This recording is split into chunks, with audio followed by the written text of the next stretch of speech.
Hey there, and welcome to the REI Friends podcast. I am so excited. You are about to listen to an amazing conversation that I had with Maureen.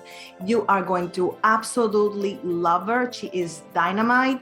She shared her story, where she's at, where she started, how she got there, and how her life was completely transformed because she decided to become a real estate investor. Make sure that you subscribe to the podcast so you don't miss any of these amazing episodes. And then in the show notes, check out all of the information from Maureen in her company and what she's doing, because she's doing some amazing stuff that you do not want to miss. So without further ado, let's get into today's show. Hi, Maureen. How are you? Great, Catherine. Nice to see you. Nice to be on your show, your podcast. I'm so excited that you're here. I always love and let my guests introduce themselves. So if you had the opportunity to tell people the most amazing things about you, how would you introduce yourself? Oh my gosh. So I would say that Maureen McCann, I am the Vice President of Sales and one of the co-founders of Spartan Invest. It's a turnkey company based out of Birmingham, Alabama. We serve several states and markets, but that's where we're headquartered. And how would I describe myself? I would say that I am a super mom of 3 amazing kids, first and foremost, that motivated me to really learn how to invest in real estate, because I wanted to give I want to create a legacy for my kids, but also to help other families do the same. I was a W-2 wage earner for 15 years, and I realized that working for somebody else was not going to get me to the top of the hill where I live. And so I knew I needed to figure out a way to get out of the W-2 into 1099 to K-1 to be a business owner and to help investors, women in particular. Men, I have nothing against you, but I'm just really partial to women because I've had some girlfriends, I'm in my 50s, and I've had some girlfriends who have gotten divorced and they wound up, in tough situations, and they don't really know how to get themselves out of it financially. And I just wanted to help figure out a way to help them create the wealth that they want and design the life that they want for them and their kids. That's it in a nutshell. I love it. That's it.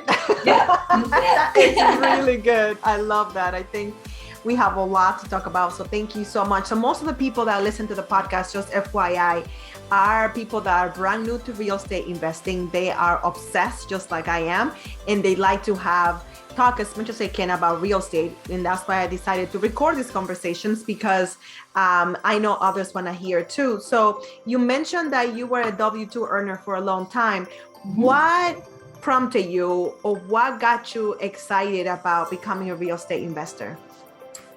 So I live in Southern California, and in my 15 years as a W-2 wage earner, I was a drug rep. I kind of bounced around between being a pharmaceutical rep and a medical device rep. And I remember I had a lot of windshield time. So I would always look at those houses in La Jolla, California, overlooking the Pacific Ocean. And I thought, what do they know that I don't know? I've got to figure it out. And I knew for centuries that real estate was a really good wealth building tool for families.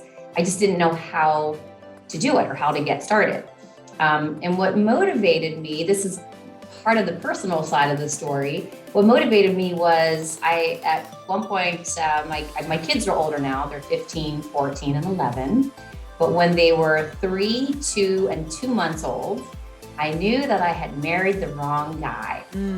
And so I wanted to figure out a way where I could still maintain my same lifestyle, but not have the 50% that was being contributed from, I affectionately call him now the husband. I love that. I love that. So I had to figure out a way to do this. And I remember reading, I came across an article, and it was like, the professions that make the most money. And I realized that a lot of them I couldn't do. Like, I'm not J-Lo, can't shake it, can't sing. I'm not a politician. I'm too truthful for that. I'm not going to be a professional player of any sort. But one of the items on that list was real estate investor, business owner. And I thought, I can do that. I'm going to figure that out. So at the time, being a drug rep, you're in the car. I'm sure maybe a lot of your listeners can relate to this. You hear this like cattle call, come learn how to flip real estate for free. And the first 100 callers, you get in for free. So I'm like quickly dialing, get in. I realize that I show up to LA and it's, I don't know, like 4,000 people or something. So I'm like, yeah, we all got in for free. It was a good hook. It worked. It got me in. It worked. Yeah. And then I just learned. That was my first course. I remember it was 3 days, great information.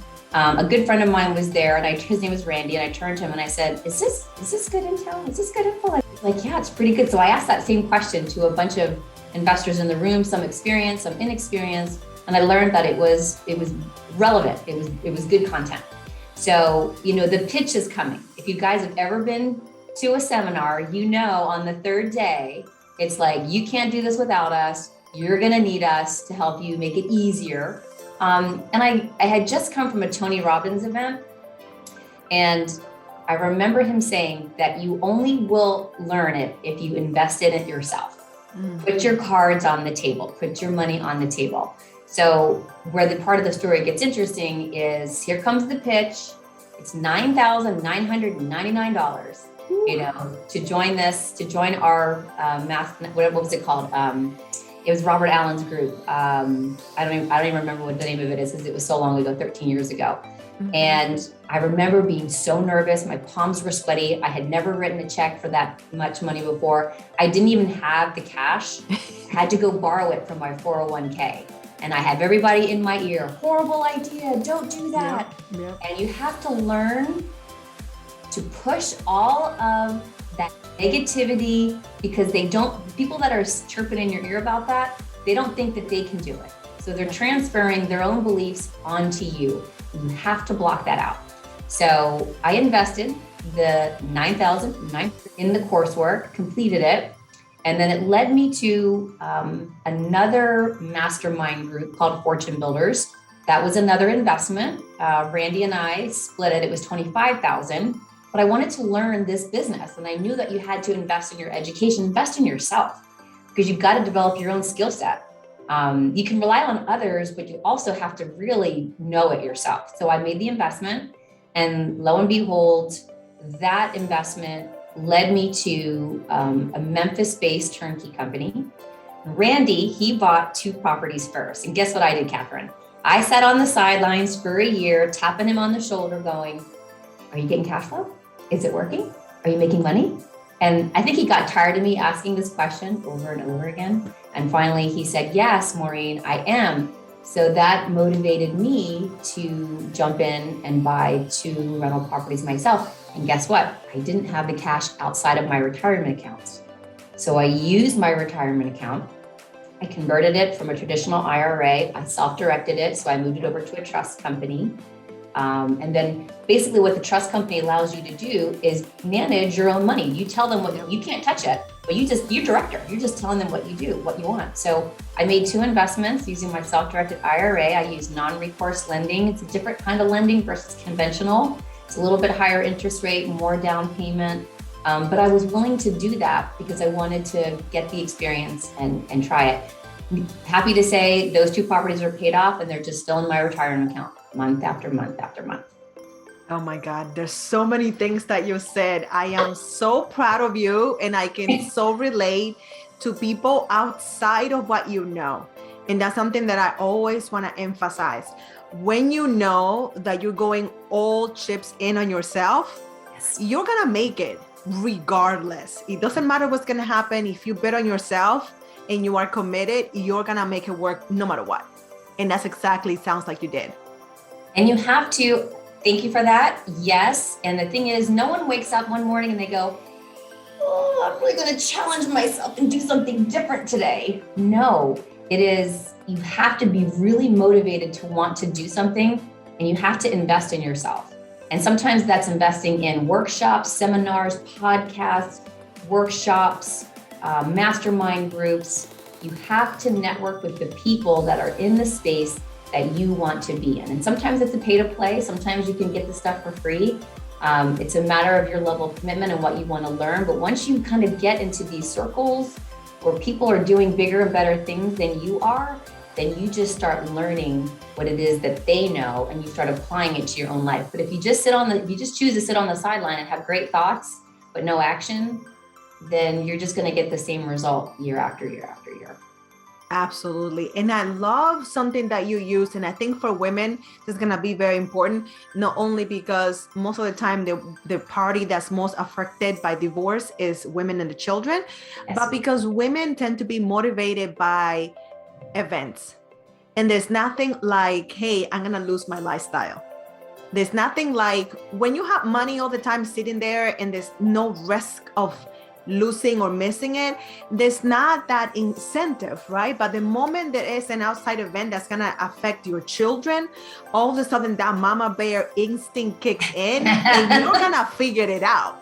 Especially because it's very easy to accustom yourself to making more money, but it's very hard to make less money. Like that adjustment is not fun, not at all.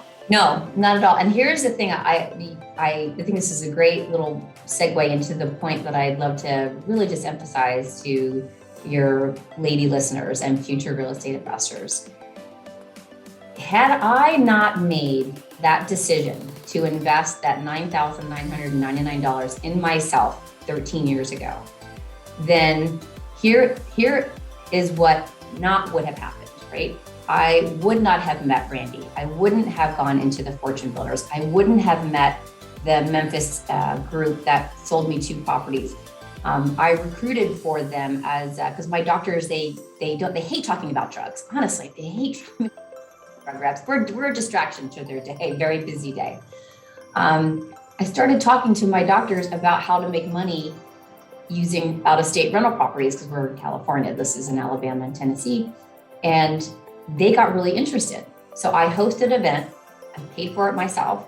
I invited the Memphis company to come and speak on my behalf. I had 30 doctors in the room. We sold 10 houses that weekend. And I thought, oh my God, this is what I'm going to do. I'm going to moonlight between pharmaceuticals and selling real estate as an affiliate marketer on the side.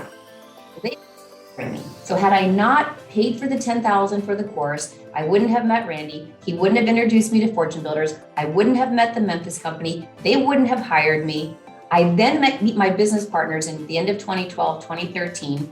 We start our own company, and now we're a $50 million company, right? But had I not, I was so scared. My palms were sweaty. I didn't know what to do. I was freaking out, but I knew I needed change. I knew I needed to put my money on the table and invest in myself. And that's what I did. And had I not done that, none of this would happen. And I wouldn't be living on top of the hill. Oh my God, that is such a powerful lesson.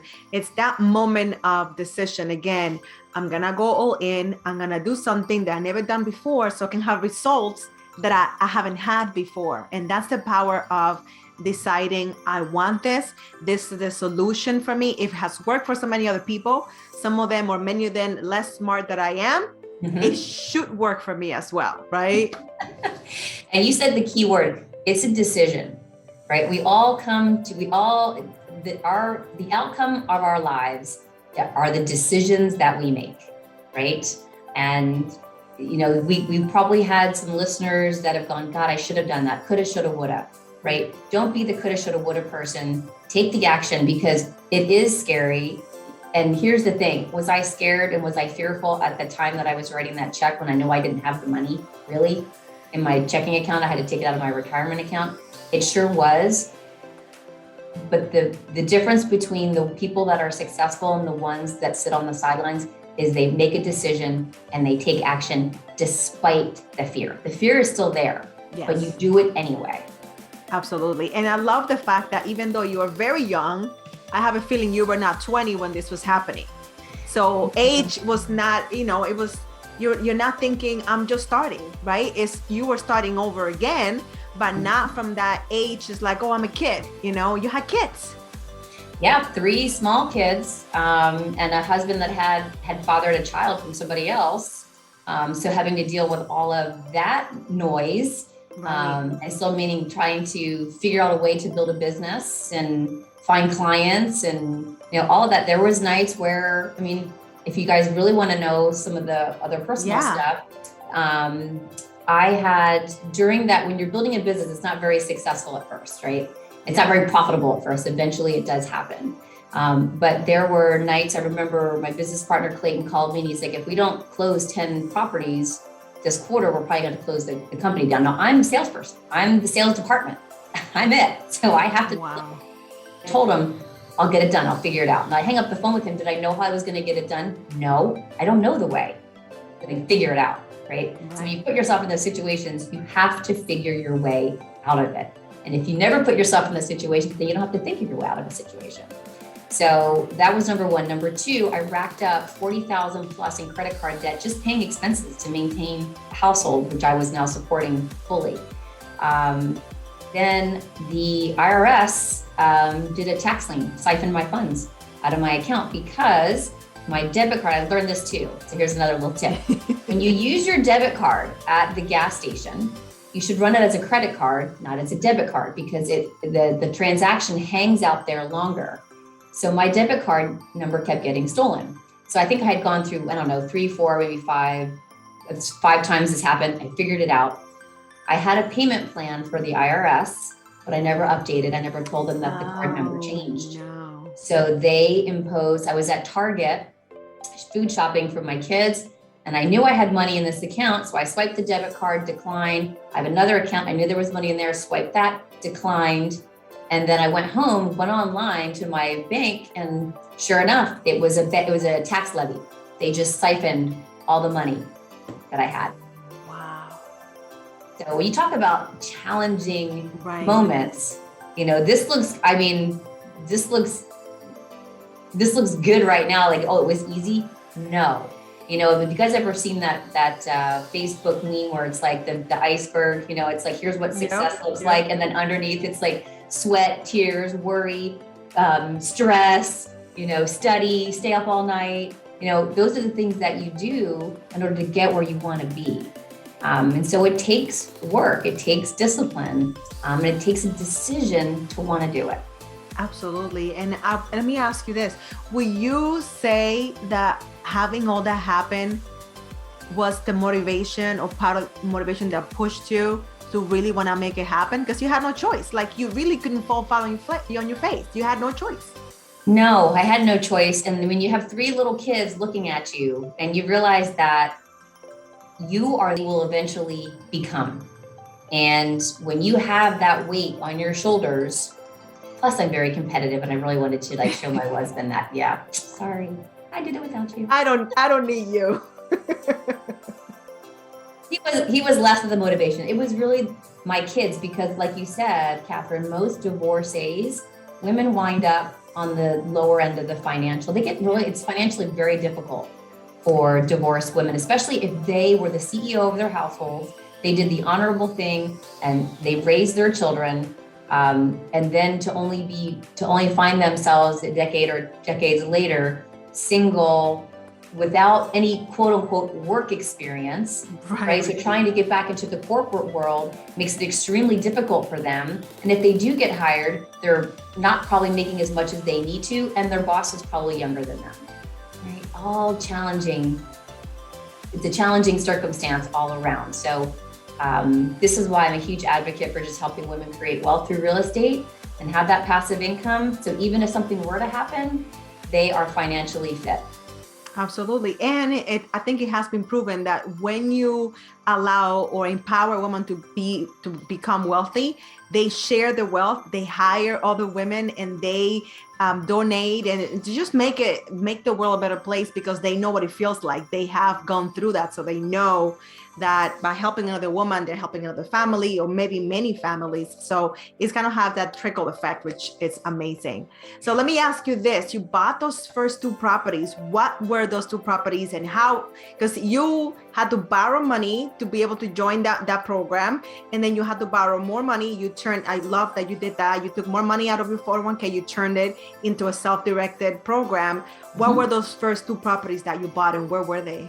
So both properties were in Memphis, Tennessee. One was on Pinell Street. The other one's on Twin Valley. And I used non-recourse lending. For you guys that don't know what that is, when you have funds in your retirement account, and then you move them over to a self-directed IRA or a trust company. Now you can direct where the funds go, and you can get loans to that account, but they're not conventional. So it's not your typical 20% down, 30-year fixed. No, these are typically 30, 40% down, usually a higher interest rate. Right now they're like 6 to 7%. At the time that I did it years ago, it was 9.9%. And many of you would probably go, oh, do that. You have to realize that the property still cash flowed. It still made sense. It didn't matter what the interest rate was, as long as it was still cash. I could cover the note, still have extra left over. And I just took the extra and I paid it down on the principal. And now I have 2 fully paid properties in my self-directed IRA that are producing about $2,000 a month, just feeding it every month, right? Wow. So that it's doable, because if you don't have any money like sitting outside of your retirement accounts, but you've got money that's in your retirement accounts that's not working or beating inflation because your return, the way that you create wealth is by whatever capital you put in a vehicle. I don't care what the vehicle is: cannabis, cacao, real estate, commercial, residential, farmland, agriculture, don't care. Whatever it is, the rate of return, the yield must be. Don't believe what the government says. They're telling you that it's 7.5% right now, double that, right? So wherever your capital is, your money has to be returning more than 14%, in my opinion. Yes, absolutely. And I love what you said.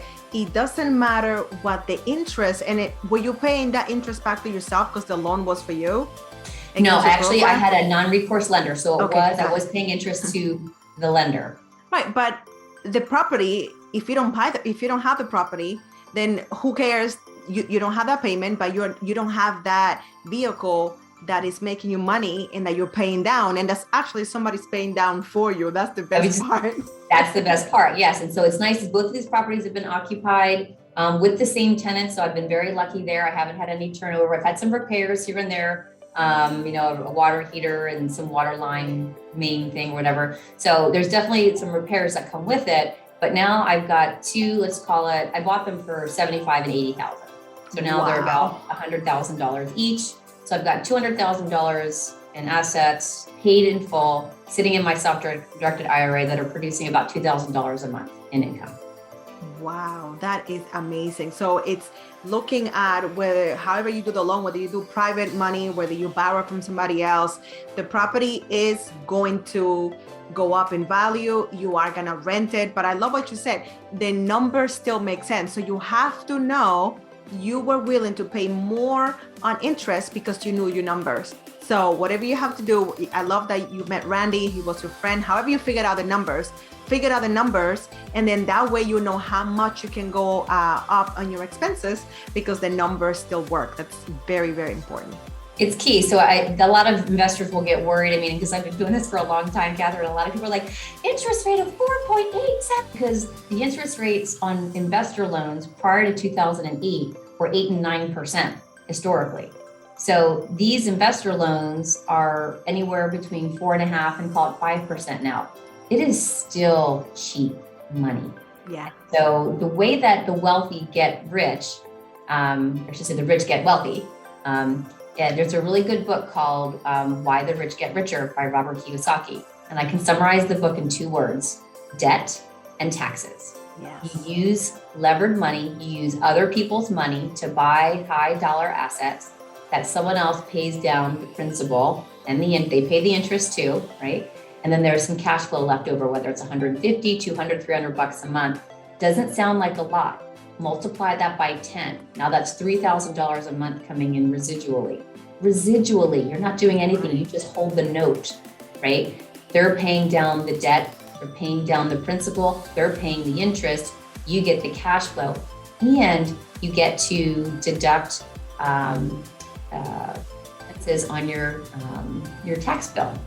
So where your tax is. So you can take depreciation, you can write off the mortgage interest. And if you really, there's 5 ways that real estate pays you. So most new investors, when they start, we're all thinking cash flow, right? And that's a big part of it.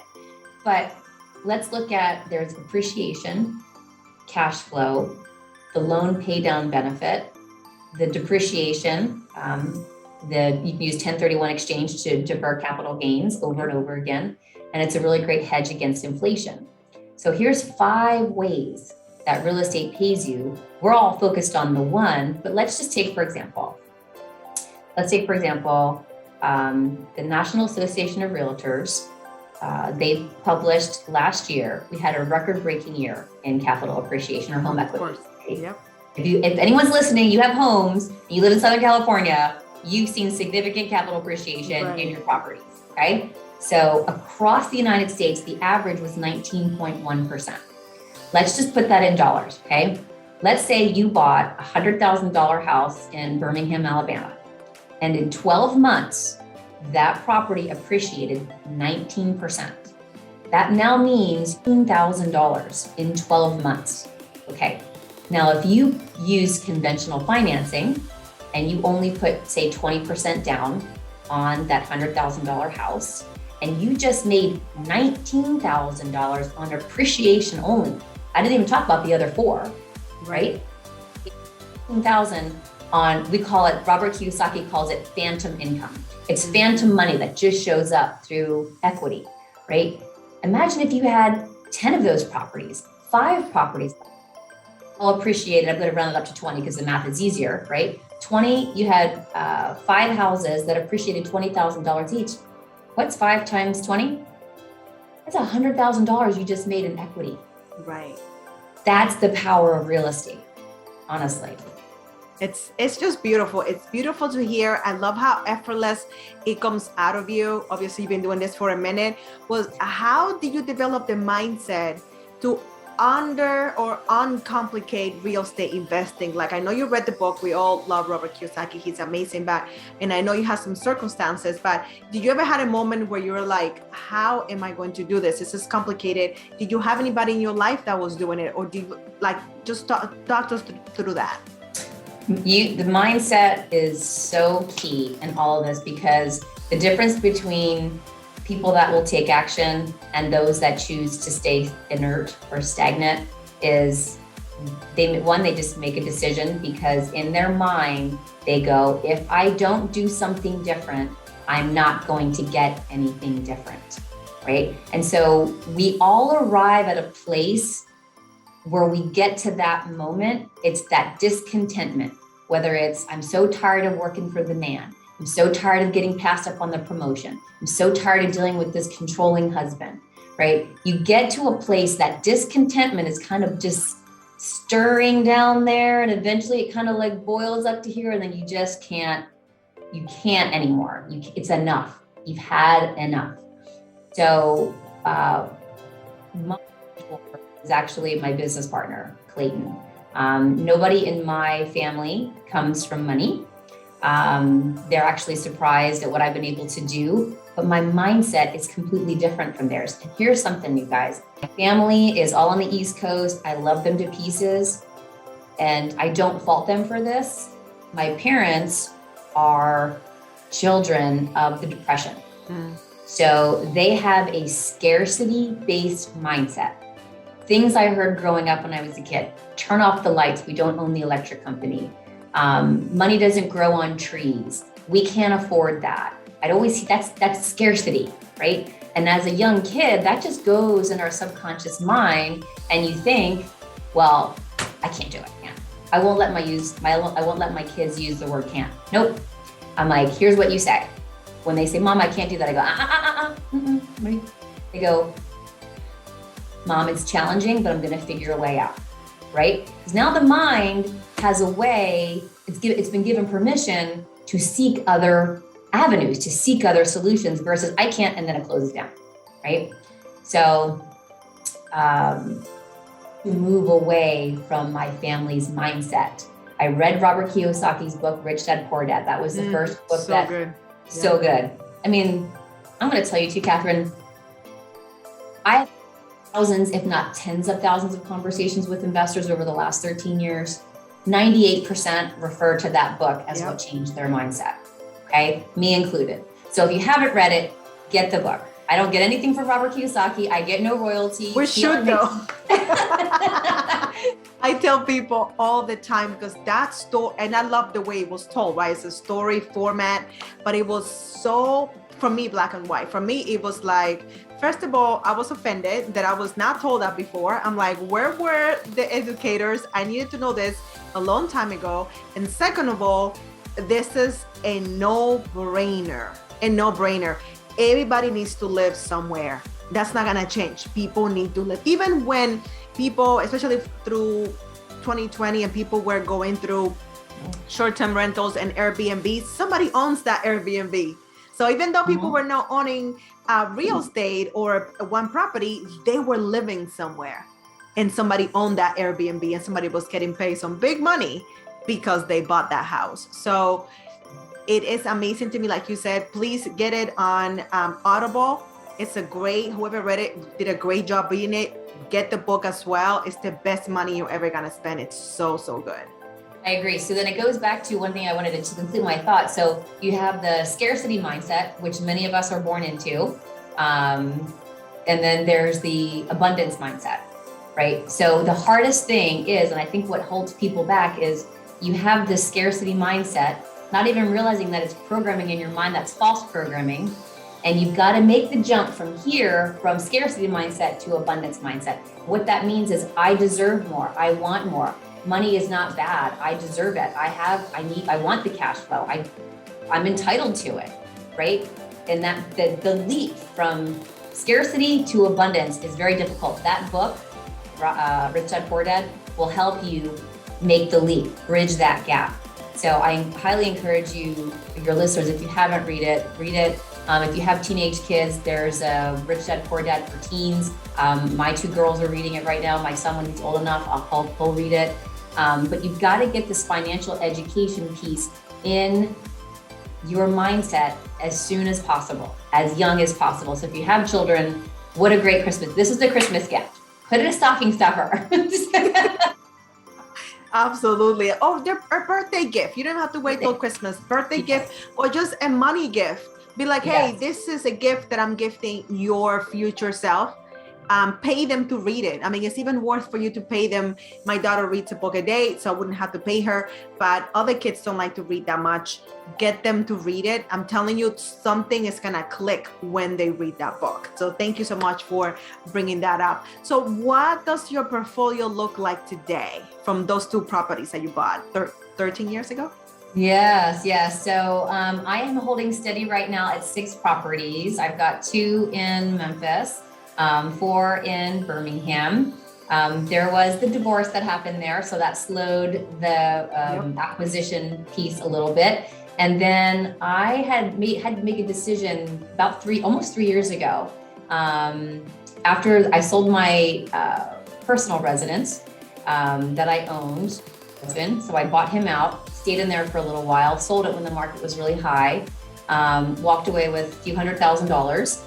And I was like, so I rented for 3 years, trying to figure out what I wanted to do. And I was like, well, I want to buy a forever home and make it a home base for my kids. Has to have a view. They wanted a pool.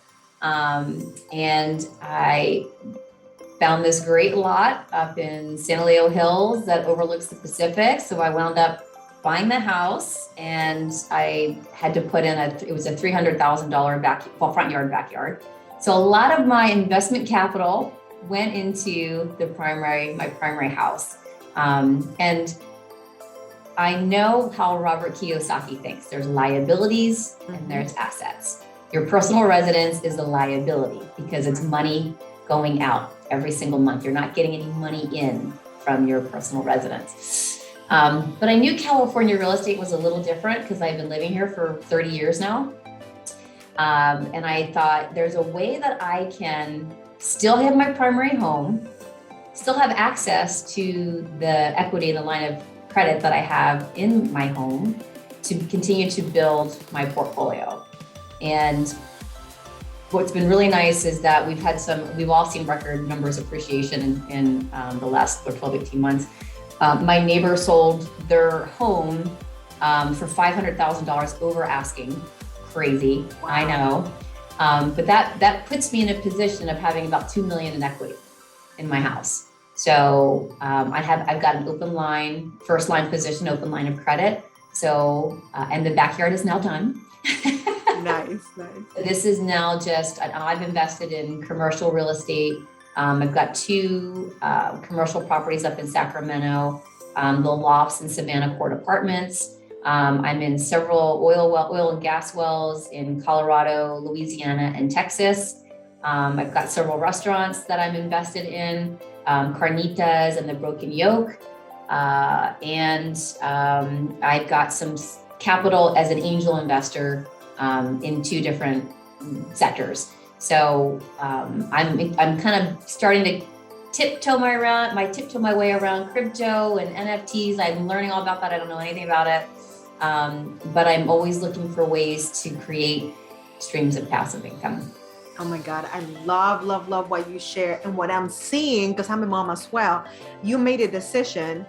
It has to work for you, because like you said, you know how Robert Kiyosaki feels about your home, right? But he talks about the homes that he owns. He owns several, and they're expensive because he can afford. You, real estate investing gave you the choice to give your family a house that they would like to live in and grow up in, and that's your choice. You could buy more property, right? Have a bigger portfolio and not live in a house, like you call it, a forever home that you will be very happy in, and your kids as well. So that's what I love about real estate. It's very personal, and it gives you choices. So you were able to make that choice, and a huge investment that when you're ready to sell, if you ever wanted to, you can sell. And if you don't want to, you don't have to. And if your kids get it later, they're gonna be sad too. So I love that you made that choice, because 13 plus years ago, you were very sweaty, right? Really worried about how you were gonna do it. Maybe not sweaty, but your hands were sweaty. How about that? Sweaty palms, nervous. Very nervous. But that paid off. It gave you the choice years later to give your family an amazing home that they're happy to call their home, and for you to show up every single day, because having your own property that you love just brings you happiness and satisfaction of, I did this for my family. Thank you for that. What's even more fun is that I get to give my kids experiences that had I stayed where I was and didn't make that investment 13 years ago, there's no way that I would have been able to give them the experiences that we've shared, really, I would say more recently. I mean, because it takes time to build a business. And then you kind of get to the point where you're like, can I spend this money? Should I spend this money? Right. And so I've been able to take my kids to Hawaii, Turks and Caicos, Jamaica, Mammoth multiple times. Ireland, we're going to in March, June. And then they've got travel ball all over the place. And so had I not made those decisions, I wouldn't be able to afford to take them to these tournaments that are in San Jose and Dallas and Hershey, Pennsylvania. Because I'm not saying I can't, I'm not saying to them, well, I can't afford it. Right. And I probably, in the beginning years of starting and investing and starting the company, I couldn't afford it. I said it to them. If they asked me for something and I knew I didn't have the money at that point, I would say, okay, you want that, whatever bike. What can you do around the house to earn money to get the bike, right? So I never said can't afford it and I stopped the conversation. It's what can you do to earn money to get that bike, right? And so I'm instilling that in their minds since they were young. Because one, I just didn't want to say I can't afford it, right? I didn't want to but I also wanted to give them an opportunity to figure out a way that they could earn money to get what they wanted. Right. It doesn't feel good energetically to say, I cannot get this or I cannot afford it. And again, that's not how rich or wealthy people talk. They always say, how can I afford this? Or whose money can I take? Whose money can I use to buy this? There's another, I love that you said that because I came across one of my mentors when I was talking with him. He's like, Maureen, he goes, the rich they don't say to themselves, well, it's either this or that. It's how do I get both? right? Yes. And when he said that to me, it was when I was trying to decide do I buy my primary residence, or do I go buy more investment properties? I could have stayed renting and I still would have been there renting, and I probably have a portfolio of 25 doors right now. But I get my forever home with the kids, and how can I still use the line of credit in my house to buy more rental properties? And would I have liked to have done it faster and add more properties sooner? Yes, but I had to do the backyard because the HOA was breathing down my neck. Errands. Sorry if you're on the HOA, sorry people. But they were, I'm going to fine you if you don't get this done. So I had to invest that capital, which I paid cash for the backyard and the front yard to be done. And now I'm back in the position where I'm like, let's go buy more. And that's it. Oh my God, I love that so much. Let me ask you this. What would you tell your pre-real estate investing self that you know now that you didn't know then? Take action despite the fear. Action despite the fear. You don't need to know it all. You're going to learn as you go. Align yourself with people who are already in the industry that have a track record of success and are willing to help you. That is, you are this, it's so cliche, but it's so true. You are the sum total of the 5 closest people you hang out with. And I tell my kids, don't hang out with, I probably shouldn't say it. Don't hang out with broke ass dumb people. You can so say it. It's not just the money. It's a mindset. There's some people that have money and their attitude is, I'm not going to spend $5 on myself. And they want it and they have it. They have hundreds of dollars and they will not spend 5 and they're broke, even though they're not. So right. I totally get it.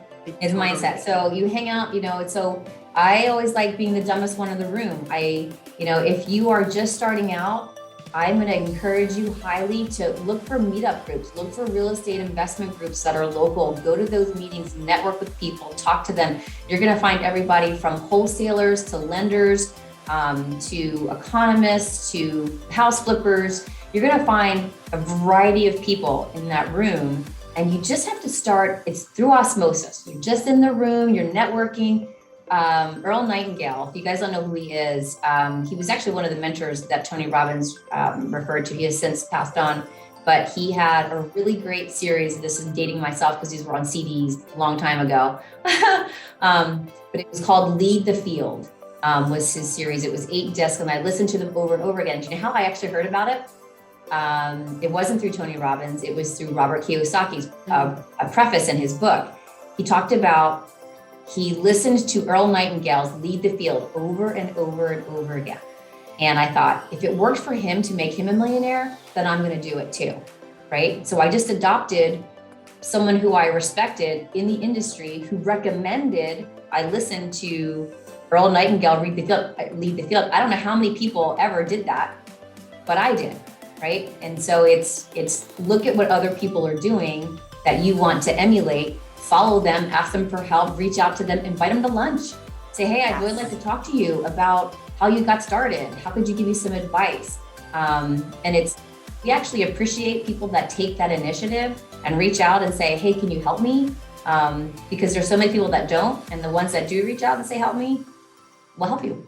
Right. I love it. So I was taking notes because, the moment we finish, I'm going to be looking for that. I'm sure another MP3s, and I so know CDs. Listen, I'm old enough to know about cassettes.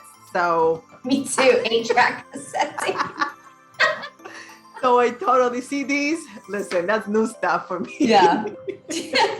No worries. Oh my God, Maureen, I can talk with you forever. I so love how generous you have been with sharing your story. I am so glad that you spent that almost $10,000, almost 13 years ago to invest in yourself. I'm glad that you bought yourself that big ass house, that you have that amazing backyard, that you have choices, that you have invested in so many different ways so you can encourage me and encourage my audience, people that love real estate investing and might be thinking in the sidelines, I have to figure everything out. They need to see and hear from someone that sounds like them, that probably got divorced too and had kids and had to figure out, how do I maintain or even elevate my lifestyle? And I believe, and as you have testified today, real estate investing is an amazing, amazing way to do it. Where can people know more about you, and what do you have going on that we should know about? Your audience can find me at SpartanInvest.com. It's like Spartan Warrior, all together, SpartanInvest.com. We've got a really rich content website. It really helps the new investors get started and understand what the process is with turnkey investing. Gosh, I wish this was recorded almost a week sooner, because every year we do a Spartan Summit. And this is a summit where we bring in, it's 3 days, it's in Birmingham, Alabama. And it's really all about just delivering rich, relevant content to investors. So we have speakers from in property management, we have lenders that are there. We have speakers there on entity formation, how to protect your assets. We've got a CPA, she's phenomenal. She talks about the tax saving strategies of owning real estate. We always have a keynote speaker, and that this past year was Damon John from Shark Tank. Oh my God. He was phenomenal. But that happens every year. So now that we know about your website, we can go next year. So that's okay. Yes, and actually we'll post the dates on the website. It's going to be in 2023. I think it's going to be in the fall, maybe October 2023. It is not to be missed. It is a fun event. We've got 5-star reviews. We had about 200 people attend this year.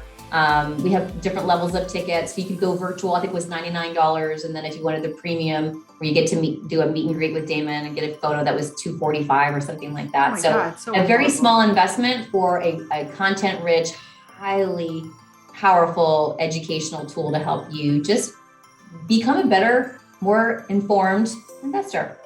I love it. I love it. So yeah, we'll make sure to put all those links and information on the show notes. Again, thank you so much. I just want to celebrate you. I am so glad that you are on the other side, that you got rid of the husband. I'm going to have to borrow that. I'll give you credit, but you can steal it. You can steal it. I love it, because I do have one of those, even though he's a nice guy. But yeah, thank you so much. I wish you more success, and I know that you're going to continue to lead and encourage more amazing real estate investors to take the lead and start investing today. Catherine, I am grateful, so grateful for the time you spent with me and just dig a little bit deeper to help find some motivation for your listeners, ladies and all, men too. But just know you have to just believe in yourself to do it. Even if you don't have all the answers, you just start. You start your real estate empire with just one, right? And then it snowballs after that. So just take the leap, believe in yourself, get educated, surround yourself with people that will help elevate you versus bring you down. There's a difference between the two. And live your best life. You can design it. You just have to decide. I love that. I love that. Thank you so much. I'm sure that we'll love to have you back. Thank you guys for watching.